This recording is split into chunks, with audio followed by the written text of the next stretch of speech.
Prime,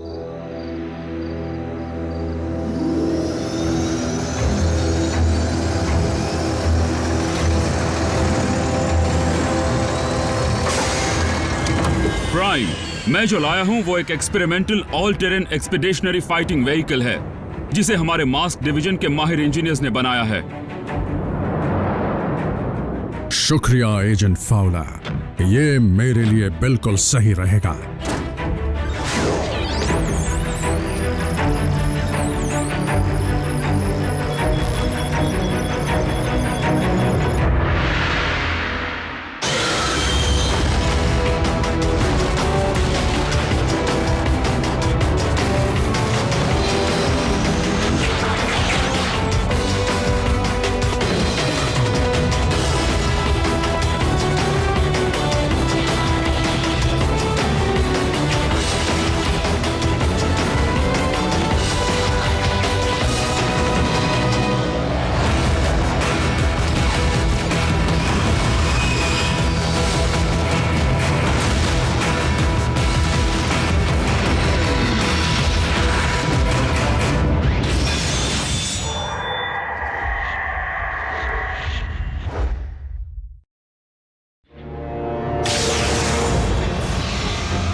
trajectory में जो गड़बड़ हुई थी उसे ठीक कर दिया गया है।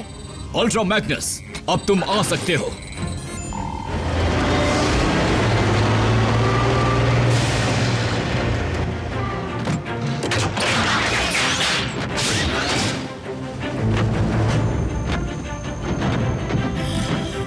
हमें पुराने बेस के मलबे से ज्यादा कुछ नहीं मिल पाया।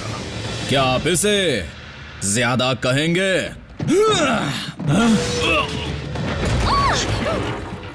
व्हील जैक, तुम्हारी ये हरकत महंगी पड़ सकती थी, खासकर मुझे।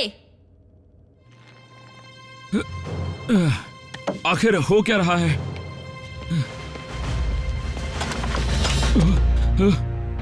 कोई मेरी मदद करेगा? तुम करना क्या चाहते थे सिपाही? मैंने सोचा था कि बल्कहेड उसे पकड़ लेगा। एक बात अपने जहन में बिठा लो, ऑप्टिमस प्राइम का कमांडर होने के नाते मैं तुम्हारी रेकर वाली बदतमीजियां नहीं सहूंगा। कुछ चीजें कभी नहीं बदलती। जैकी, शायद तुम भूल गए कि वो ऑप्टिमस प्राइम ही थे जिन्होंने साइबरट्रॉन पर तुम रेकर्स को अपनी कमांड में लेने को कहा था, ताकि तुम बेलगाम घोड़ों की तरह न घूमो। एक असरदार यूनिट बनाने के लिए डिसिप्लिन जरूरी है, और अगर तुम्हें यह मंजूर नहीं तो तुम अपनी राह पर जा सकते हो, जैसे पहले गए थे। अगर मेरी शिप खराब नहीं हुई होती तो मैं जरूर चला जाता, सर।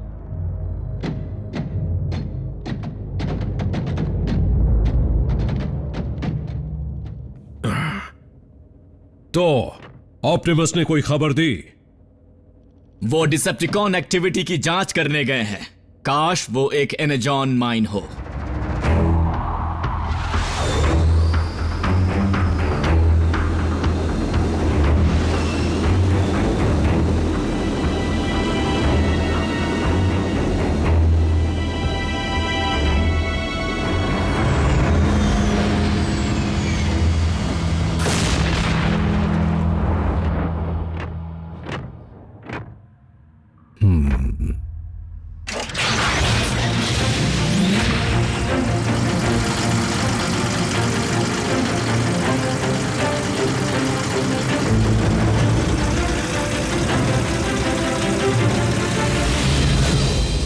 मजा आता अगर ऑप्टिमस की तरह तुम सबके पास जेट पैक होते।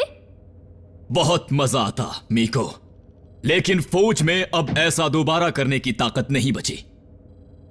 अब तो इसका इस्तेमाल सिर्फ पिटाई के लिए कर सकते हैं।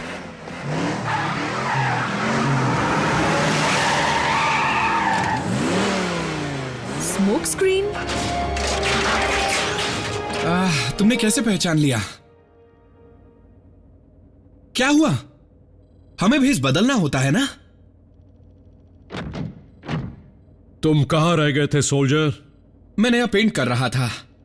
आखिर ऑप्टिमस भी तो बदल गए हैं और बम्बलबी भी। ठीक है, अब उन खाली क्यूब्स को रखने के इस नए काम को पूरा करो। जी सर। मैं आसानी से प्राइम बन सकता था, लेकिन अब भी वहीं का वहीं हूं। क्या तुमने प्राइम कहा? नहीं, टाइम आ गया है कि मैं सीरियस हो जाऊं।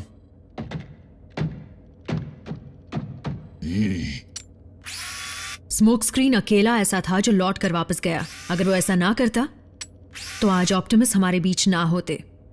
आरसी, हमें सख्त आदेशों का पालन करना था। तुम तीनों को अपने इंसानी साथियों को भी बचाना था। लेकिन खुशनसीबी से स्मोक स्क्रीन इतना तजुर्बेकार नहीं जो आदेशों की अहमियत को समझे।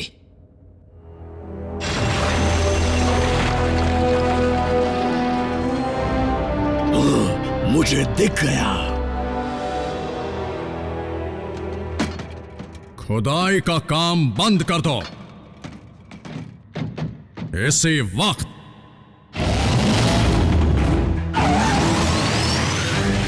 हमला करो।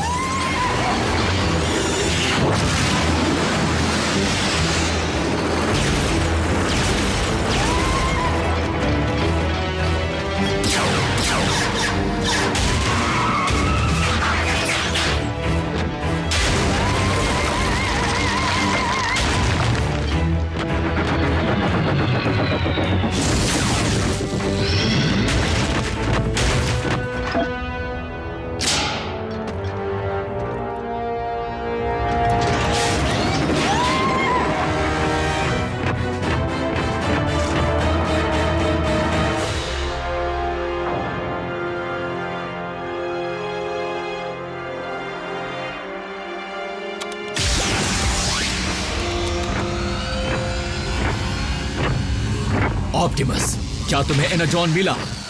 नहीं, लेकिन मुझे ये मिला। ये नहीं हो सकता। ये क्या है? ये हड्डियां हैं प्रेडेकॉन की।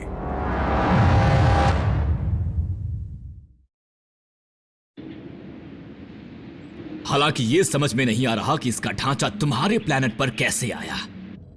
वो इन्हीं चीजों का इस्तेमाल करके प्रेडेकॉन बना रहा है जिसे मेगाट्रॉन इस्तेमाल कर रहा है। यानी वो ड्रैगन बॉट जिसे हमने जमा दिया था। लेकिन प्रेडेकॉन का वजूद तब से नहीं है जब साइबरट्रॉन पर जीवन का नामो निशान नहीं था। वो तो धरती के डायनासोर्स जैसे हैं। यानी वो तुम्हारे लिए वैसे हैं जैसे कभी इंसान का सामना टी-रेक्स से हो जाए। ये डायनोबॉट्स थे क्या? बहुत अलग थे। मेगाट्रॉन का इस तरह से प्राचीन ढांचों को ढूंढने में इतनी दिलचस्पी दिखाना और हाल ही में उनके बीच उनके साइंटिस्ट का लौट आना, ये इस बात का सबूत है कि शॉकवेव इन हड्डियों के जरिए बीस्ट के क्लोन बना रहा है और अब मेगाट्रॉन एक और क्लोन बनाना चाहता है। यह समझने की गलती मत करना कि वो इसके बाद और नहीं बनाएगा। फिर तो यहां पर बीस्ट वॉर शुरू हो जाएगी। और शॉकवेव को बीस्ट का क्लोन बनाने के लिए इसका बाल बराबर डीएनए भी बहुत होगा। और इसे बनाने के लिए उसे जो चाहिए वो उसे मिल गया है। ऑटोबॉट्स, हमें बीस्ट हंटर्स बनना होगा। एक बात अब भी समझ नहीं आई। प्रेडेकॉन साइबरट्रॉन्स पर खत्म हो चुके थे, तो उनकी हड्डियां यहां कैसे आईं? पृथ्वी पर?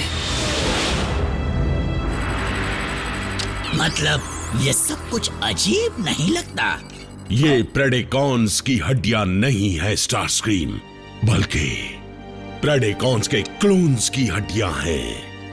क्या है कि हमारा पिछला ऑटोबॉट हंटर हमारे माहिर शॉकवेव का बनाया हुआ पहला प्राचीन जमाने का बीस्ट नहीं था स्टारस्क्रीम। जब साइबरट्रॉन पर जंग चल रही थी तब मैंने प्रेडाक्लोन्स की एक छोटी सी फौज को धरती पर भेजने का आदेश दिया था ताकि वो बीस्ट यहां पर छुपे ऑटोबॉट से निपट ले।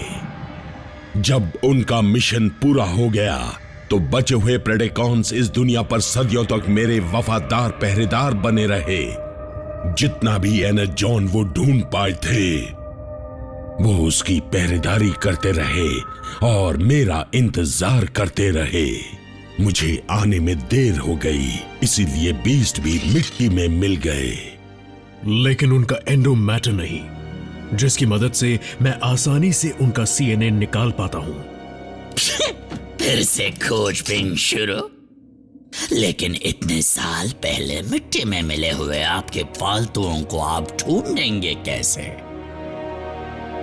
क्या तुम ये कहना चाहते हो कि मैंने मेरे बीस को एक दूसरे प्लैनेट पर यूं ही भेज दिया है, माइक्रोचिप के बिना?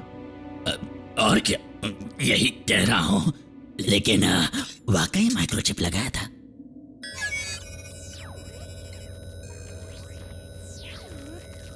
ये हैं हमारे हिस्टोरिकल टेक्स्ट। ये तो ग्रीक माइथोलॉजी और मिडिवल लिटरेचर के उन क्रीचर्स के मेटल वर्जन्स लगते हैं। ये डायनासोर्स नहीं है।